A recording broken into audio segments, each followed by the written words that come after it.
ባሁኗ የኤርትራ ምድር በምትገኘው ዶጋሊ ላይ የኢትዮጵያ ልጆች ከኢጣሊያ ሰራዊት ጋር ጦርነት ገጥመው በብርቱ የሀገር ፍቅር ስሜት የተቃጠሉት የኢትዮጵያ ውድ ልጆች በጀግናው ራስ አሉላ አባ ነጋ ፊት አውራሪነት እስከ አፍንጫው የታጠቀውን የአውሮፓ ሰራዊት አይቀጡ ቅጣት ቀጡት።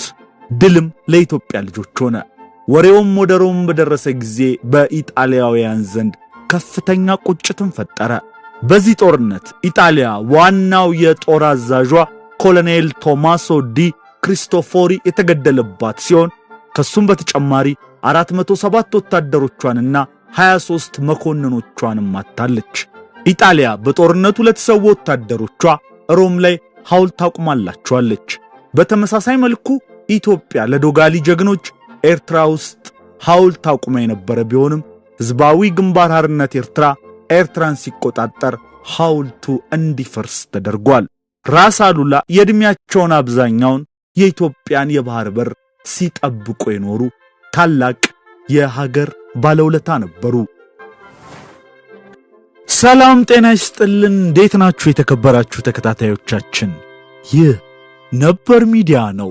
በነበር ሚዲያ ለዛሬያችን ፋይዳ ያላቸው ታሪኮችን እንጨዋወታለን። ለዛሬም በይህም ነበር መሰናዶ የዶጋሊ ጦርነትን እናነሳለን።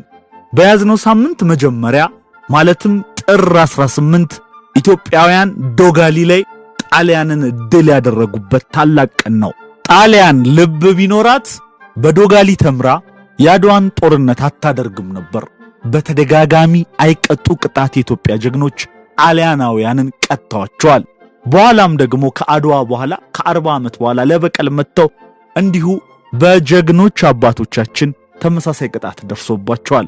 የ19ኛው ምዕተ ዓመት ኢትዮጵያዊ ጀግና በአንዳንዶች ዘንድ ደግሞ አፍሪካዊ ጀነራል የሚባሉትን ራስ አሉላ አባ ነጋን በሌላ ጊዜ በማን ነበር መሰናዶ ሰፋ አድርገን እንዘክራቸዋለን። ለዛሬ ግን የዶጋሊ ጦርነትን እናቀርብላቸዋለን። እስከ መሰናዶችን ፍጻሜ አብሮነታችሁን በአክብሮት ነው የምንጠይቀው። ለቻናላችን አዲስ የሆናችሁ ቤተሰብ እንድትሆኑና ቻናላችንን ላይክ፣ ሼር፣ ሰብስክራይብ እንድታደርጉ በአክብሮት እንጠይቃለን። እስከ መሰናዶችን ፍጻሜ መልካም ጊዜ። ዮሐንስ መብቱን ላሉላ ቢሰጠው እንደ ቀትር እሳት ቱርክን ገላመጠው። ጣሊያንም ወደቀ ያንቀጠቀጠው አጭዶና ከምሮ እንደ ገብስ አሰጣው። ጣሊያን ሰዓቲ ላይ እግሩን ቢዘረጋ አንገብግቦ ቆላው አሉላ አባ ነጋ። አሉላ አባ ነጋ የደጋሌ ኮሶ በጥለው ያደክማል እንኳንስ ተቀምሶ። አሉላ አባ ነጋ ካስመራ ቢነሳ ቢቸግረው ጣሊያን አለ ፎርሳ ፎርሳ። ጣሊያን በሀገርህ አልሰማህም ሞሬ የበዝብዞች አሽከር የነሞት አይፈሬ ዘለው ጉብ ይላሉ እንደ ጎፈር አውሬ የተባለላቸው አሉላ አባ ነጋ ባህር በራችንን ሲጠብቁ የኖሩ የኢትዮጵያ ባለውለታ። በጀግናው ራስ አሉላ እንግዳ አሉላ አባ ነጋ የተመራው የኢትዮጵያ ጦር የኢትዮጵያን ድንበር ጥሰው የመጡትን ጣሊያኖች ዶጋሊ በተባለ ቦታ ላይ ገጥሞ ዶጋመድ ያደረጋቸው ጥር 18 ቀን 1879 ዓመተ ምህረት ነበር። 500 የጣሊያ ወታደሮች መደምሰስ የቻሉት ራስ አሉላ ታሪክና ዝናቸው በሁሉ ዘንድ ተሰማ። ኢጣሊያም ሽንፈቷ ሕዝቧን ስላስቆጣ ለሞቱት 500 ወታደሮቿ ሮም ውስጥ አደባባይ ላይ የመታሰቢያ ሐውልት ለማቆም ተገደደች። ጣሊያ ሮም ካቆመችው ሐውልት በተጨማሪ ዶጋሊ በተባለውና ዛሬ ኤርትራ ውስጥ በሚገኘው ስፍራ ላይም ለሞቱት ወታደሮቿ ሌላ ሐውልት ገንብታ ነበር። የማሞ ውድነህን የካይሮ ጆሮ ጠቢ መጽሐፍን እስኪ ገልበጥ እናድርግ። ይህንን እናገኛለን። በ1886 ዓመተ ምህረት የኢጣሊያ መንግስት ኢትዮጵያን ሰልለው ሀገሩን አጥንተው የሚመለሱ ሰላዮች ሳሊምቢኒ በተባለ መሐንዲስ አማካኝነት ለተግባረ ዕድ ሥራ የተላኩ አስመስሎ ሻለቃ ፒያኖ የተባለና ሌሎችም ሰላዮች በምጽዋ በኩል ወደ አስመራ ይሰዳል። እንግዶቹንም በዚያ ዘመን የሐማሴን አገረ ገዥ የነበሩት ራስ አሉላ አባ ነጋ በሚገባ ተቀብለው አስተናግደው ስጦታም ተለዋውጠው ካበቁ በኋላ ምን ልትሰሩ ነው ወደ ሀገር የመጣችሁ ብሎ ይሏቸዋል። መንገድ፣ ድልድይ፣ ቤተክርስቲያን፣ የውሃ ግድብና ቦይ ለመስራት አገሪቷን ለማበልጸግ ነው ብለው ሰላዮቹ ይመልሳሉ። ለዚህ ሁሉ ድካማችሁስ የምትጠይቁት ምንድነው ይላሉ ራስ አሉላ። ከመንፈስ ደስታና እግዚአብሔርን ከማገለገል በቀር ምንም አንፈልግም ይላሉ ሰላዮች። ከዚህም ቀጥሎ ራስ አሉላ የነገር እውነት ለመሆኑ መስቀል መታችሁ ማሉልኝ ይላሉ። የመጣንበት ጉዳይ የተናገርነው ሁሉ እውነት ነው። የኢትዮጵያን ሕዝብና መሬት ወዳጅነት ከልብ እንመኛለን። ሸርና ተንኮል፣ ደባና አመጽ አስበን ከመጣን መስቀሉ ይፍረድብን፣ አምላክ እጅና እግራችንን ይሰረን ብለው ይምላሉ። ነገር ግን ራስ አሉላ በዚህ መሐላ ተማምነው የሀገራቸውን በርና እምብርት ለኢጣሊያኖቹ ሰላዮች አልከፈቱም። ኢጣሊያኖቹ አስመራ እንዲቆዩ በዓይነ ቁራኛ እንዲጠበቁ ያደርጉና እርሳቸው ወደ ጊንዳ ወርደው የነገደ ናይብ ተወላጅ የሆነውን ነጋዴ ወዳጃቸውን ወደ ምጽዋ ሸቀጣ ሸቀጥ ይዞ ለንግድ አስመስሎ እንዲሄድና በምጽዋ ከሚገኙት ወዳጆቻቸው ጋር በሚስጥር ተነጋግሮ የነሳሊም ቢኒን ሁኔታ እንዲያጣራላቸው ይልኩታል። ያም ሰው ምጽዋ ሄዶ ነገሩን ሁሉ አጣርቶ እነ ሳሊም ቢኒ ለስለላና ለማታለል የተላኩ እንጂ ለመሐንዲስነት ሥራ ብቻ እንዳልመጡ ይነግራቸዋል። ራስም እዛው ጊንዳ እንደሆኑ እንግዶቹ ኢጣሊያኖች ወደ ጊንዳ እንዲወርዱ አዘዙ። ጊንዳ ከደረሱም በኋላ አስይዘው ያሳስራሉ። ከዚያም ከተድአሊ ወይንም ዶጋሊና ከሰዓቲ ጦርነት በኋላ በርቅና በካሳ ይለቋቸዋል። ሻለቃ ፒያኖም ኢጣሊያኖች ኤርትራን ከያዙ በኋላ በኮሎኔልነት ማዕረግ የኤርትራ ምክትል አገረ ገዥ ሆኖ ተሹሞ ስለነበር ብዙዎቹን ኤርትራውያን በቂም በቀል እንዳስጨረሳቸው ባይኑ የተመለከተው ኢጣሊያዊ ታሪክ ጸሐፊ ቶርቶሊኖ ጋንዶልፊ ጽፎታል። ማሞ ውድነህ የካይሮ ጆሮ ጠቢ በሚለው መጽሐፋቸው እንዳሰፈሩት። አሁን ደግሞ ከማሞ ውድነህ መጽሐፍ ወደ ብላቴን ጌታ ኅሩይ ወልደ ሥላሴ መጽሐፍ እንለፍ። የብላቴን ጌታ ኅሩይ ወልደ ሥላሴ የኢትዮጵያ ታሪክ ከንግሥት ሳባ እስከ ታላቁ የአድዋ ድል በሚለው መጽሐፋቸው ከገጽ 159 እስከ ገጽ 166 ይህን ሰፍሮ እናገኛለን። ራስ አሉላ ጣሊያኖቹ ምጽዋን በመያዛቸው እጅግ ስለተናደዱ በምጽዋ ለሚገኘው ጀነራል ጄኒ ለተባለው የጣሊያን ሹም አገራችንን ልቀቁ የሚል ደብዳቤ ጻፉለት። እሱ ግን ምጽዋን ለቅቄ እንደወጣ ከመንግስት ያልታዘዝኩም የሚል ምላሽ በመስጠት ወዲያው ወደ ሰዓቲ ወርዶ እርድ ወይም ምሽግ ይሰራ ጀመር። ራስ አሉላም የጀነራል ጄኒን ምላሽ አይተው ሰራዊታቸውን በመሰብሰብ በጥር ወር 1879 ዓ.ም ወደ ሰዓቲ በመውረድ ዶጋሊ በሚባል ስፍራ በጣሊያኖች ላይ አደጋ በመጣል ጣሊያኖችን ፈጇቸው። አፄ ዮሐንስም ጦርነቱ በራስ አሉላ ችኮላ የተደረገ ነውና ለወደፊቱ እኔ በመካከላችን ሰላም አወርዳለሁ የሚል ቃል ወደ ጣሊያኖች ላኩባቸው። ጣሊያኖች ግን ይህን የሚያክል ትልቅ ጦርነት ያለ ንጉሠ ነገሥቱ ፍቃድ አይደረግም በማለት የአፄ ዮሐንስን ቃል ሳይቀበሉ ወታደር በማሰባሰብ ሰዓቲን በመያዛቸው አፄ ዮሐንስም ለጦርነት መሰናዳት ጀመሩ። የእንግሊዝ መንግስት በአፄ ዮሐንስና በምስሮች ማለትም በግብጽ መካከል ያለውን ነገር አስመስሎ ውስጡን ግን በአፄ ዮሐንስና በጣሊያኖች መካከል የታሰበውን ጦርነት ለማስቀረት ሰር ፖርታል የሚባለው መልእክተኛ ወደ አፄ ዮሐንስ ላከ። አፄ ዮሐንስም በጣሊያኖቹ ጉዳይ በአማርኛ ተተርጉሞ የቀረበላቸውን የፖርታልን ሐሳብ አስነብበው ከሰሙ በኋላ እጅግ አዘኑ። በክርስቲያኖች መካከል ጦርነት ማድረግ መልካም ባለመሆኑ እርቅና ሰላም ማድረግ ፈቃዳቸው ቢሆንም የእንግሊዙ መልእክተኛ ፖርታል ለጣሊያኖች አገር እንዲሰጣቸው ያቀረበውን ሐሳብ ግን ፈጽሞ እንደማይቀበሉ ገለጹለት።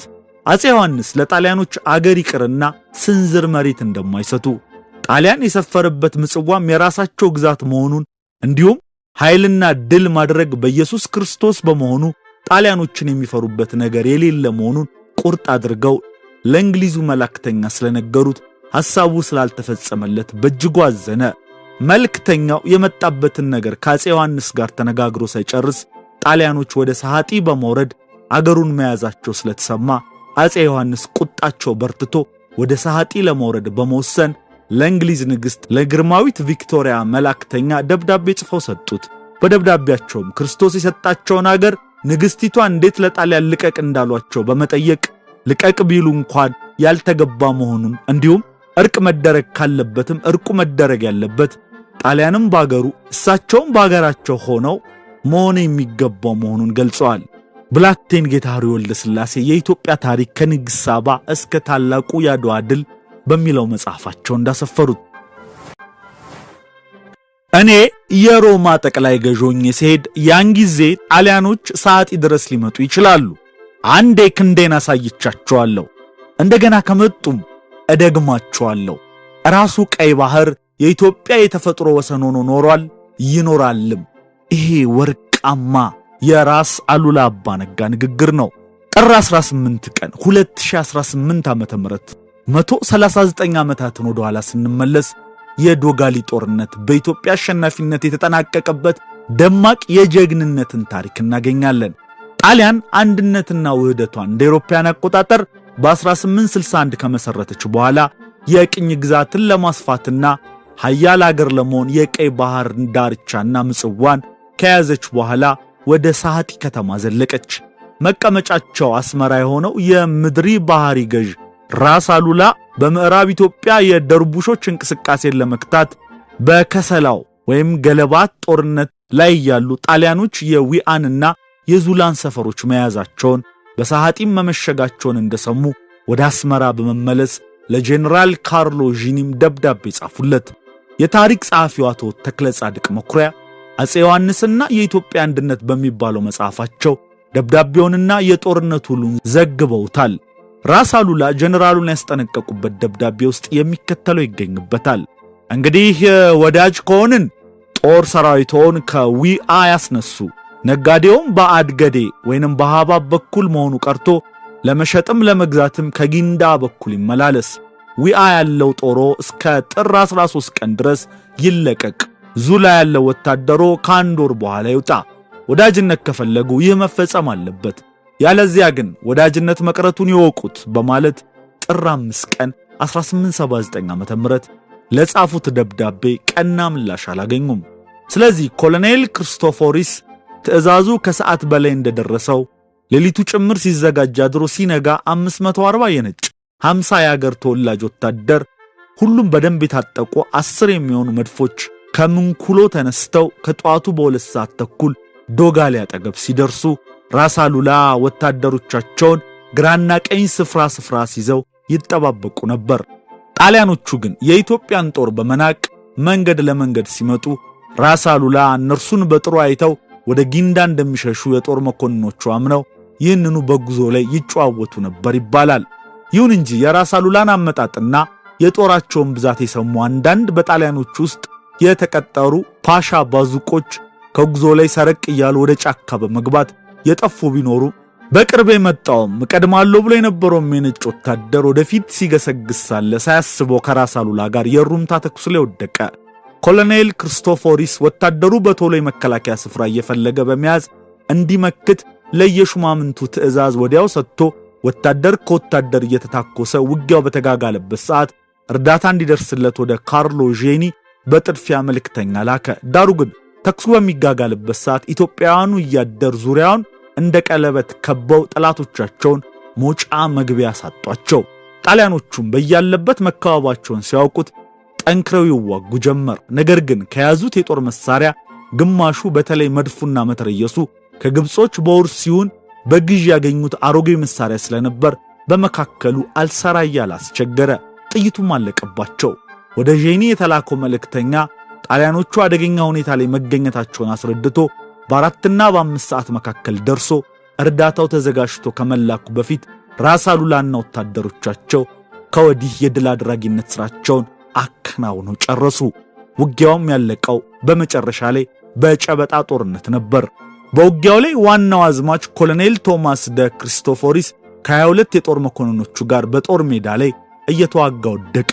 ከመሞቱም በፊት ሻምላውን በቀኝ እጁ ይዞ ጣሊያን ሕያው ትሁን፣ ጣሊያን ሕያው ትሁን፣ ወደፊት ቅደም በለው እያለ በመጮህ የጀግንነት ሙያ ለማሳየት ሞክሮ እንደነበር በቁስለኞቹ አንደበት የተነገረው በኋላኛው ጊዜ በወገኖቹ በጣሊያኖቹ ዘንድ የመደነቅ ታሪክ አግኝቷል።